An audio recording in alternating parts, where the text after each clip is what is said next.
Assalamualaikum warahmatullahi wabarakatuh. Materi hari ini masih lanjutan dari materi fluida. Pada kesempatan kali ini, yang pertama Ibu ingin menyampaikan mengenai neraca massa. Nah, sebelum ke neraca massa, Ibu ingin flashback ke materi SMP tentang sistem dan lingkungan. Sistem itu dibagi menjadi 3, ada yang terbuka, tertutup, dan terisolasi. Contohnya apa sih yang terbuka? Itu ada misalkan ada kopi di dalam cangkir. Nah, ini terbuka kan? Lalu yang tertutup, kopinya Ibu tutup. Lah, selanjutnya itu terisolasi, kopinya Ibu taruh dalam termos. Kalau terbuka artinya dia ada perpindahan massa dan energi. Namun ketika dia tertutup tidak ada massa yang keluar, namun ada energi yang keluar. Berupa apa? Panasnya masih kita bisa rasakan di sekeliling cangkir. Sementara terisolasi yang ada di dalam termos itu massanya, uap air dari kopinya itu nggak bisa keluar. Bukan hanya massanya saja nggak bisa keluar, tapi energi juga nggak bisa keluar.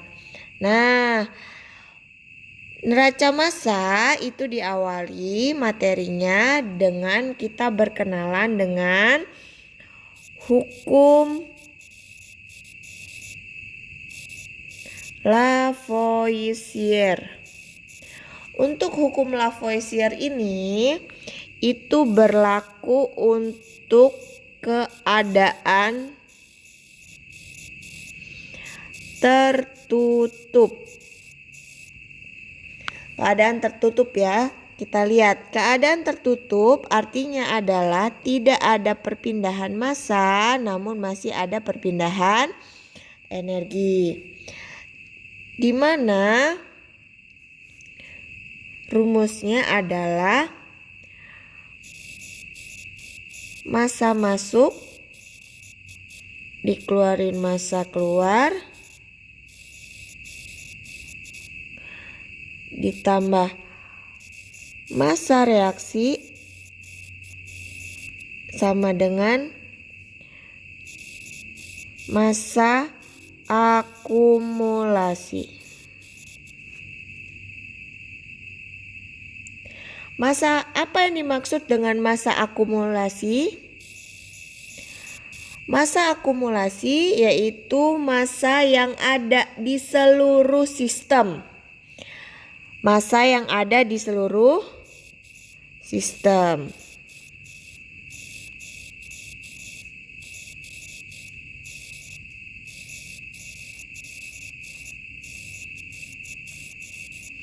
Contohnya tadi kopi yang di sini. Yang dikatakan sistem yang mana? Ini loh yang di dalam sini. Terus yang lingkungan yang ada berada di luarnya. Jadi di dalam cangkir ini ya yang di dalam sistem. Nah, ketika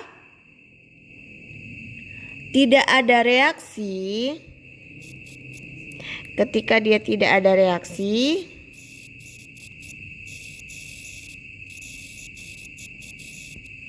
dari rumus yang ini, Ibu stabiloin dulu ya.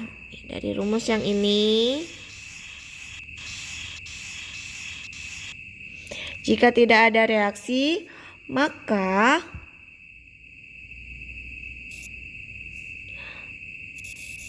massa reaksinya sama dengan 0.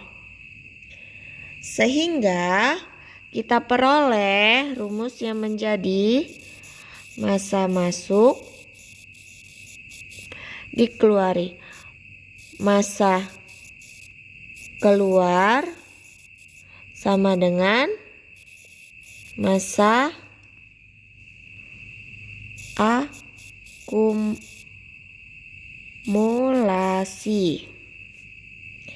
Nah, selanjutnya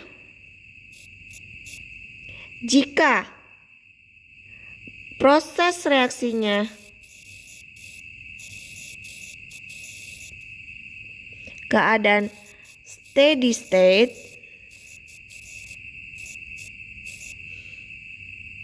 apa itu steady state?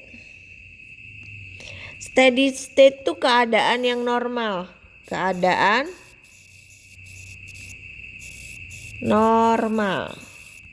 Nah, jika prosesnya steady state atau keadaan normal, artinya tidak ada gangguan ya, tidak ada kasus khusus, maka akumulasi massanya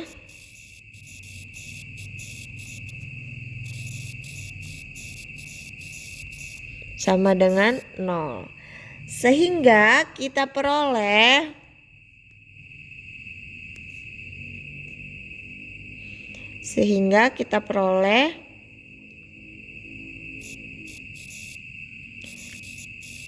massa yang masuk sama dengan massa yang keluar.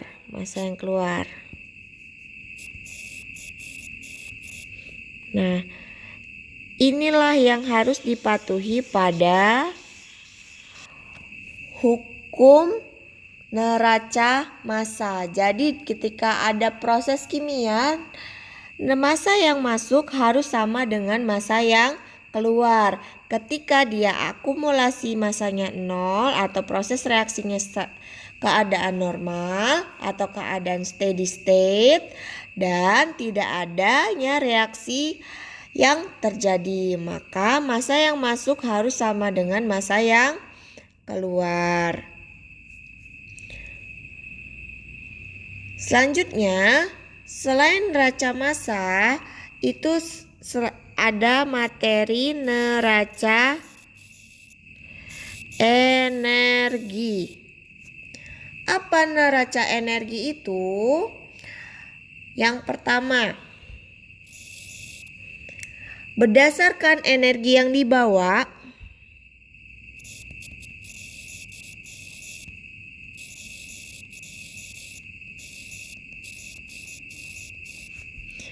oleh fluida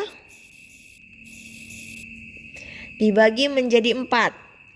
Yang pertama itu ada energi dalam. Energi dalam ini bukan untuk kayak bela diri ya, bukan ya, tapi energi yang memang dimiliki oleh suatu atom atau molekul yang dia sudah memang ada bawaan.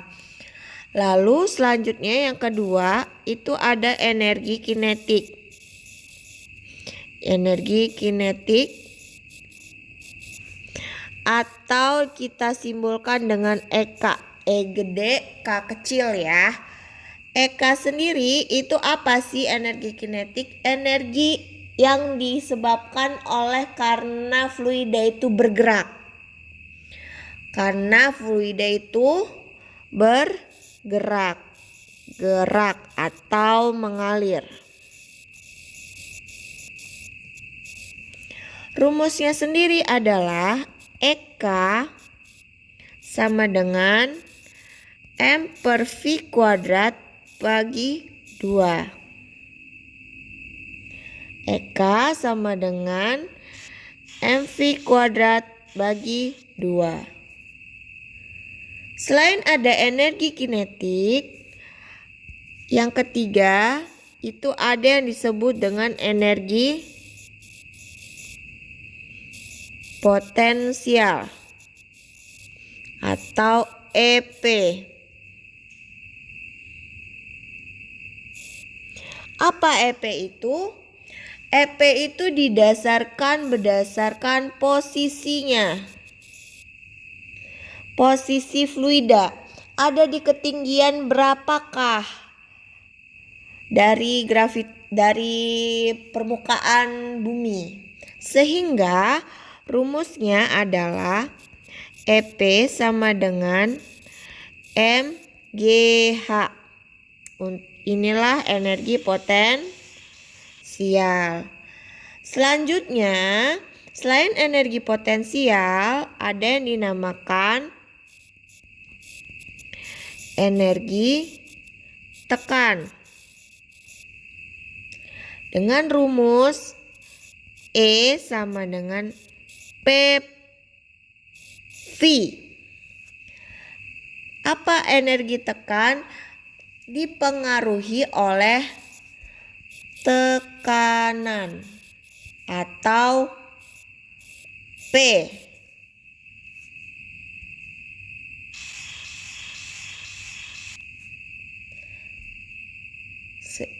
Ingat ya. Untuk neraca energi, berdasarkan energi yang dibawa oleh fluida itu dibagi 4. Ada energi dalam, yaitu memang energi yang dimiliki oleh setiap fluida, baik itu bentuknya atom, molekul. Yang kedua, itu ada energi kinetik. Energi kinetik itu kenapa? Apa? Karena fluida itu dapat bergerak atau mengalir. Dengan rumus EK sama dengan M per V kuadrat bagi 2. Selain ada energi kinetik, ada energi potensial. Karena energi potensial itu dilihat dari posisi fluida. Berada di ketinggian berapakah dia dari permukaan bumi. Sehingga EP atau energi potensial sama dengan mgh. M ini massa, G ini gravitasi bumi, dan H ini adalah ketinggian.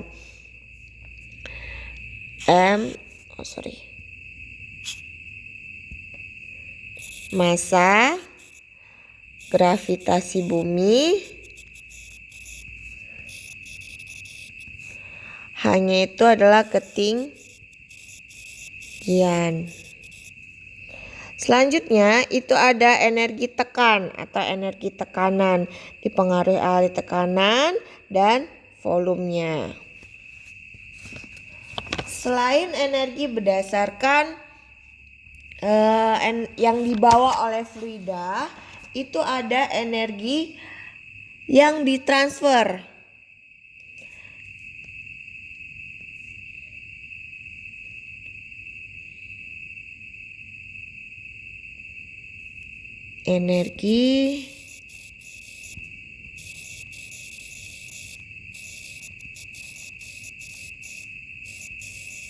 Apa energi yang ditransfer oleh fluida? Itu yang pertama ada panas yang dilambangkan dengan Q, dan yang kedua ada energi kerja atau W. Contohnya apa? Kayak tadi, kopi yang ibu taruh di dalam cangkir yang tertutup. Tadi kan masanya memang gak keluar. Atau uap airnya tidak keluar karena dia tertutup oleh tutup ini. Posisinya dia sistem yang tertutup. Tapi ada energi yang keluar. Energi apa? Energi panas. Nah, energi panas inilah yang termasuk dalam energi yang bisa ditransfer.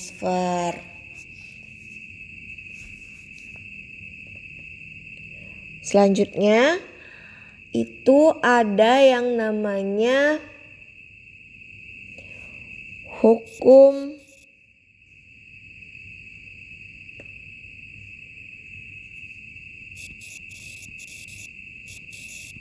Bernoulli.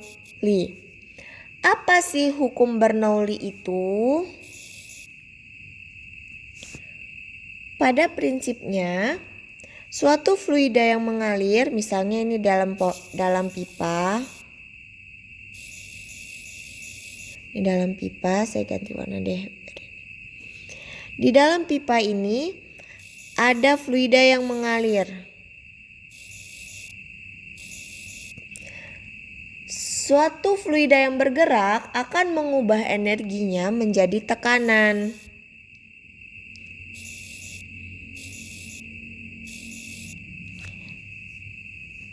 Sehingga ketika dia di tekanan di posisi 1 dan di posisi 2 itu tekanannya sama atau energinya sama. Tekanan pada posisi 1 akan sama dengan tekanan pada posisi 2. Apa yang dipengaruhi? Apa yang mempengaruhi? Yang pertama adalah tekanan. Lalu energi kinetik per satuan volume. Lalu energi potensial per satuan volume. Untuk di titik 1 dan di titik 2, tekanan, energi kinetik per satuan volume, energi potensial per satuan volumenya konstan atau sama. Sehingga kita peroleh persamaan P1 sama dengan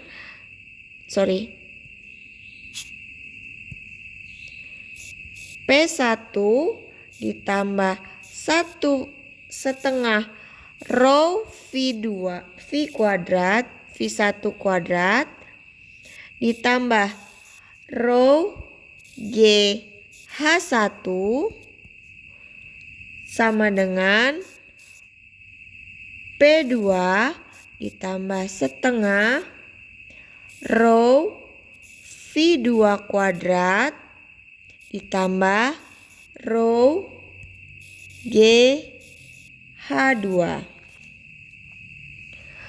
Apa sih rumus ini, kok ribet banget ya kayaknya? Kita bahas ya.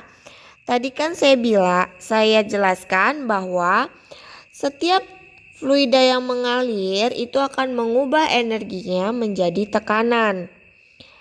Di posisi 1 mengalir dari posisi 1 ke posisi 2, di mana tekanan di posisi 1, energi yang diubah menjadi tekanan di posisi 1 akan sama dengan energi yang ada di posisi 2.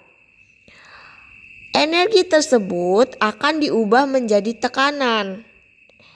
Tiap posisi itu memiliki tekanannya sendiri, energi kinetik persatuan volumenya sendiri, dan energi potensial persatuan volumenya sendiri.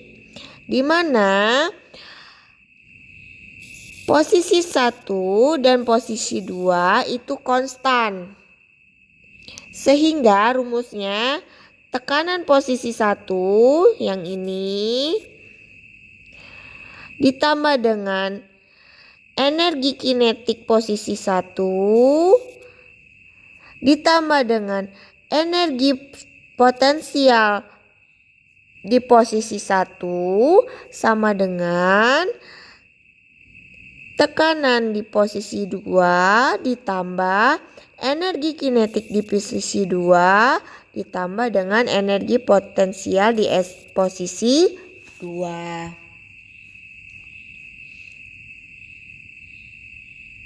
Selanjutnya itu ada alat pemindah fluida.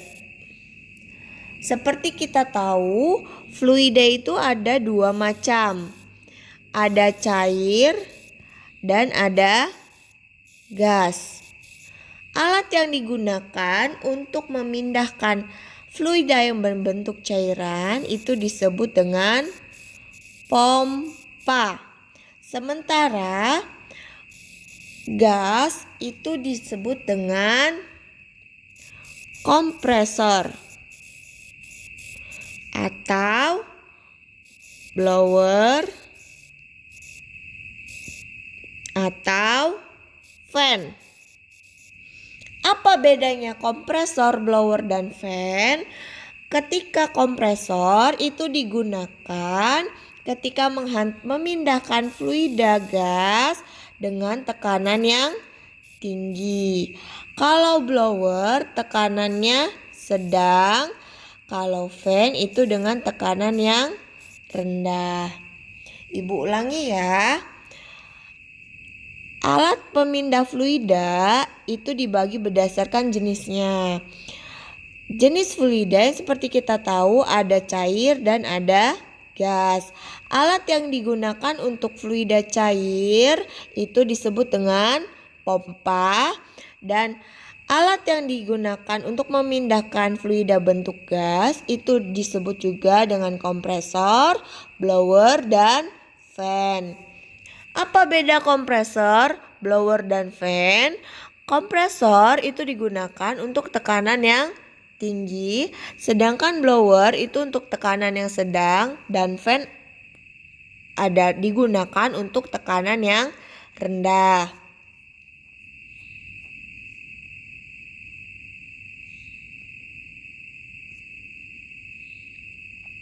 Nah, pada industri, pompa,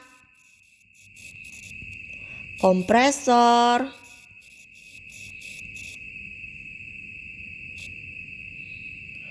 blower, dan fan itu memiliki lambang. Lambangnya seperti apa? Nah, seperti ini. Lambang-lambang yang seperti ibu gambarkan ini nanti kalian akan pelajari lebih lanjut di materi PNID atau di mata pelajaran AIK, Alat Industri Kimia. Ibu fokus dulu ke pompa ya. Bentuk pompa itu biasanya seperti ini. Nah, seperti ini biasanya atau seperti ini. Nah, ini bentuk pompa. Untuk penyusunan pompa itu dibagi dua.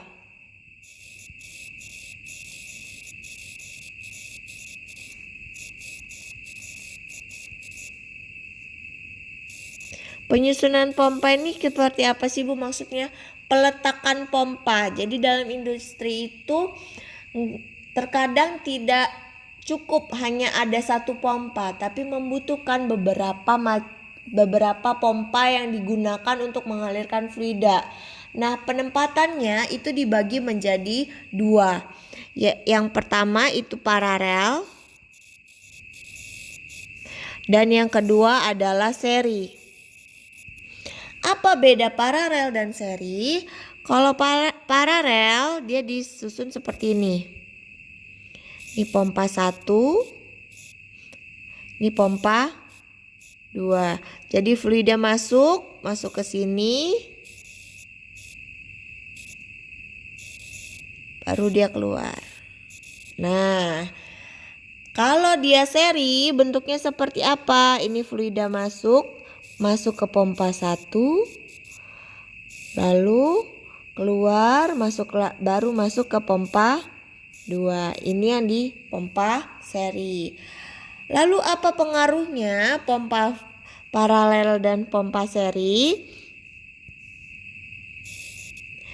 Itu berada di Q. Q-nya. Q ini apa? Q ini adalah debit aliran. Debit aliran itu adalah berapa banyak sih fluida yang mengalir per satuan waktu. Saya ulangi ya. Beda dari paralel dan seri akan mempengaruhi oleh debit aliran fluida atau dilambangkan dengan Q. Di mana Q untuk paralel adalah Q total sama dengan Q1 ditambah Q2. Q total maksudnya gimana sih Bu? Debit aliran yang ada di sini, di poin A, itu akan dipengaruhi oleh debit yang di sini dan yang di sini.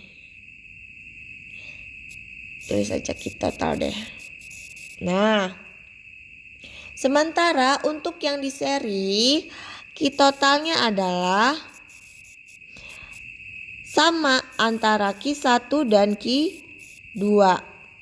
Q1 dan Q2-nya sama. Jadi debit di sini, di sini, di sini itu sama dengan nanti yang keluar Q totalnya, debitnya. Terus Q-nya itu apa? Q-nya saya catat ya di bawah, itu debit aliran. Biasanya satuannya meter kubik per sekon. Terus debit aliran itu apa sih, Bu? Debit aliran itu banyaknya fluida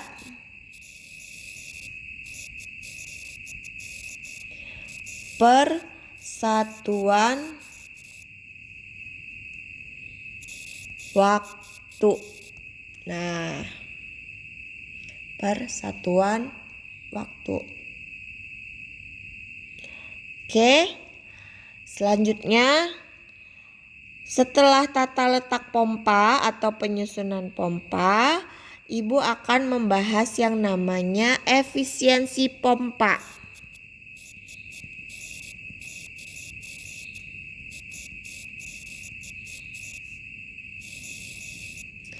Efisiensi pompa itu rumusnya adalah Nu H dikali Q dikali rho dikali G dibagi dengan power.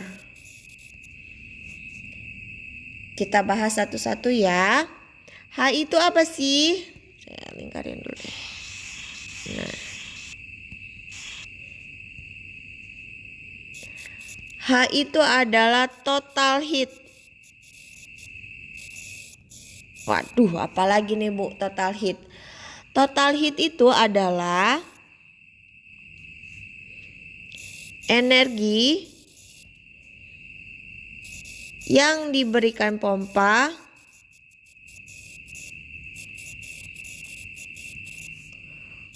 per satuan waktu untuk mengalirkan fluida.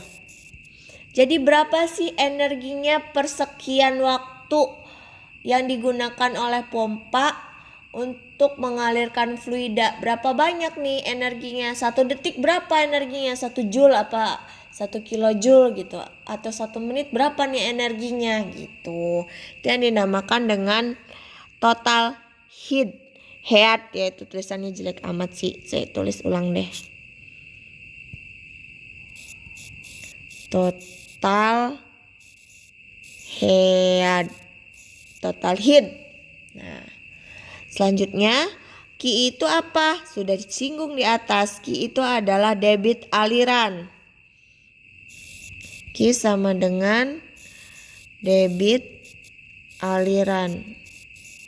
Satuannya apa, Bu? Satuannya meter kubik per sekon.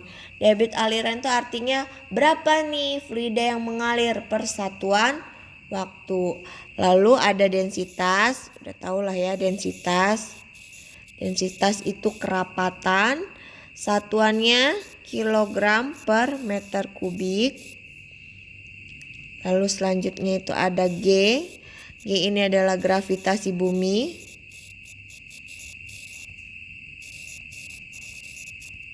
Satuannya meter per sekon kuadrat.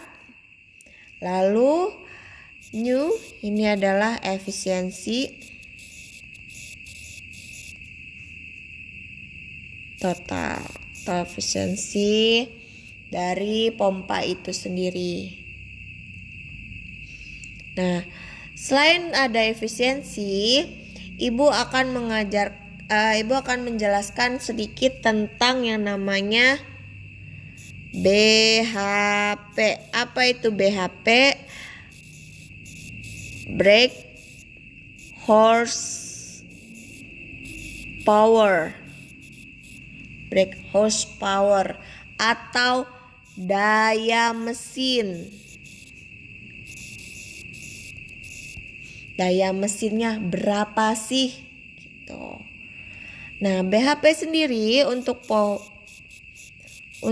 pompa itu rumusnya adalah BHP sama dengan H atau total heat dikali dengan Q atau atau debit aliran dikali dengan rho dan dikali dengan W.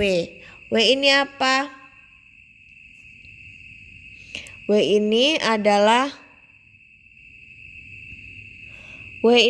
kerja pompanya berapa dibagi dengan 550 dikali dengan nu atau efisiensinya berapa.